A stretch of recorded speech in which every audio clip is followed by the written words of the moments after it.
Welcome back to another League Talk with Nom. Today I'll be talking about how you shouldn't ever be afraid on the Rift. What I mean is, don't be afraid in lane and in teamfights.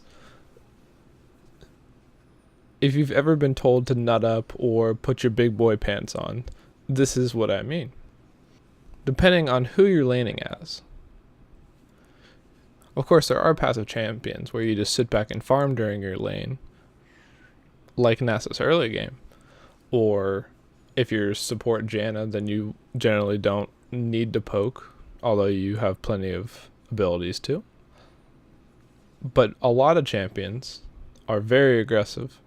Say Riven for the top lane, or Vi in the jungle, and a lot of supports. Blitzcrank being the prime example of someone you should be aggressive with. Because once you're at a lane phase and his usability goes way down, sure, he still has the pull, but he can't pull constantly like he has the ability to in lane. And positioning is a huge part of any of this. Standing up in your lane near your minion wave is a great start to applying pressure to anybody. Regardless if you're playing passive or wanting to play aggressive, standing up can put fear into your enemies. If they're smart, then applying pressure to someone who's stronger than you, they will just trade back or put a ton of damage on you with very little consequence. You have to be a little weary of that, but you always want to be applying pressure or trying to gain position where you want it in lane. This is a really big thing in bot lane, because if your ADC is CSing and you are playing support, you want to step up and try to either get the enemy ADC off of or away from their minions. Also, keep in mind where the support is on the enemy team. You want to mirror them and step up to harass them and make them second guess where they want to be standing, so they can't harass your ADC or you. And that's another big thing. I always love seeing this with Thresh lanterns, but calling people's bluffs.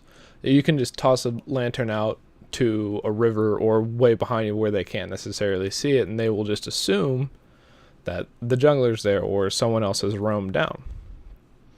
And it doesn't matter most of the time if the enemy team can see your whole team if your jungler is ganking their lane, because they'll just be so worried that they're getting 3v2'd in their own lane. And that is a great way to apply and create pressure, having a Thresh on your team, making bluffs and acting on them just to get some damage down, because they won't necessarily attack you back. They'll just run away, and if you can get any damage for free, then that's always good. But if they call your bluff, then obviously that can be bad for you if you're out of position, or if they are stronger than you are, then they can win the trade. Although trading is always good, winning the trade is always better, but getting any amount of damage for any damage they put on you is always what you need to strive for. If they come in and if two people attack you and you only hit one person, that's still some damage that you got, and if you had just run away, you wouldn't have gotten that damage. Now, there are times to back away if there are a bunch of people there and you're going to die. You always need to try to save yourself and others around you over trying to kill the enemy. Now, this applies to more than just lane phase. Team fights are a huge sore spot for a lot of people as well. If someone goes in, even if you don't think it's necessarily a great engage, but they are fully committed to the team fight, the whole team should back them up. Because maybe it won't be the cleanest fight, but maybe you'll trade 2 of your people for 3 of theirs, and you're still winning that. You come out of that ahead. Or even if you trade even, it's better than that guy just dying for nothing and the rest of the team not getting any gold or experience off of kills. I see this happen a lot when people are diving towers. If someone is weak and a tanky jungler decides to dive a tower, and then the lane or laners don't follow him up, 9 times out of 10 that person will die without getting the kill. But if everybody decides to dive, they can either bounce aggro of the tower around, jumping in and out of the tower range, and that's multiple people hitting the person that they're diving, so they die faster, so that even if you don't bounce aggro, the person can get in, get the kill, or assist with the kill, and then get out faster. so you should always have your team's back. It's always good to try to make plays and to try to reach to get picks and to get positioning on the map. Now, everybody doesn't look for this all the time, so that's why they're very often very skittish about having any initiation in fights.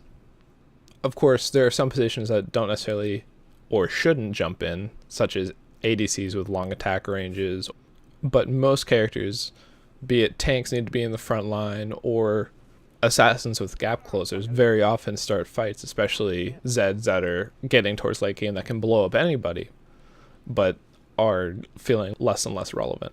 Those cases especially, you need to back them up because they will get in there and maybe they'll be able to get out, but they'll only get one kill at most, and they're putting themselves in a very bad position to just get blown up immediately.